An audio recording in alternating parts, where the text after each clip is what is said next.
गुजरांवाला में election commission की जानिब से साबका वज़ीर आज़म इमरान खान को नाअहल करने पर गुजरांवाला जिला भर में पीटीआई कारकुनान की जानिब से एहतजाज किए गए और एहतजाज के दौरान सड़कें ब्लॉक करके ट्रैफिक को जाम कर दिया गया और टायर भी चलाए गए। इसी हवाले से मज़ीद तफसीलात जानते हैं हम अली रज़ा से। जी अली रज़ा, अपडेट कीजिएगा। जी बिल्कुल, अगर बात की जाए तो आज इमरान खान साहब के जो खिलाफ फैसला आया है उस हवाले से जो पीटीआई के कारकुन हैं वो उन्होंने सड़कों का रुख कर लिया और सड़कें ब्लॉक कर दी हैं। मेरे साथ कुछ कारकुन मौजूद हैं, उनसे जानते हैं उनका क्या कहना है। जी बताइएगा सर। बिस्मिल्लाहिर्रहमानिर्रहीम। सबसे पहले हम यहाँ पे वाज़ेह करते चलें कि हमें खान साहब ने, पार्टी चेयरमैन ने कॉल नहीं दी।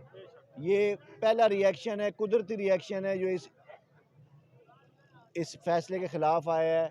हमें अल्फाज नहीं मिलते कि जिससे हम इस इलेक्शन कमीशन, सिलेक्शन कमीशन के बारे में इसको किन लफ्ज़ों में कहें। ये स्याह तरीन दिन है कि जब आपके मुल्क की तारीख़ का मकबूल तरीन लीडर को नाअहल करार दिया जाए। ऐसा लीडर जिसने बेक वक्त 6 हलकों के अंदर मुल्क के तूलो अर्ज़ में इलेक्शन लड़ के जीता हो और तमाम पार्टियों के ग्रैंड अलाइंसेस को 13 जमातों के अलाइंसेस को अकेले हराया हो। इतना मकबूल लीडर, और उसको इस तरीके से आप सियासी मंजरनामे से हटाने की एक भूडी कोशिश करें। ये कामयाब तो नहीं होगी, ना अवाम कामयाब होने देगी।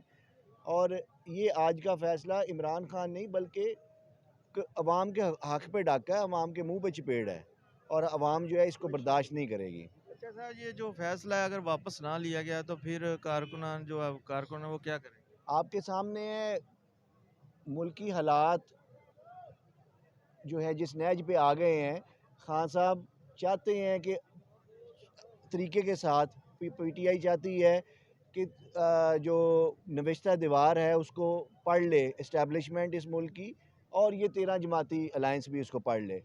और मुल्क की मईशत और मुल्क की सालमियत इस बात की मुतहम्मिल नहीं है कि एजिटेशन हो, और वो भी इतनी बड़ी एजिटेशन कि जो चारों सूबों से जो तूफ़ान इंसानों का उठेगा, पंजाब और केपीके से ही आपसे संभाला नहीं जाएगा।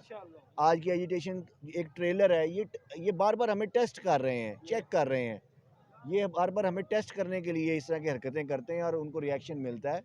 कभी ये ऑडियो लीक्स के ज़रिए देखना चाहते हैं कि उससे क्या रिएक्शन हो रहा है, कभी ये इस तरह के फ़ैसले करके कर रहे हैं।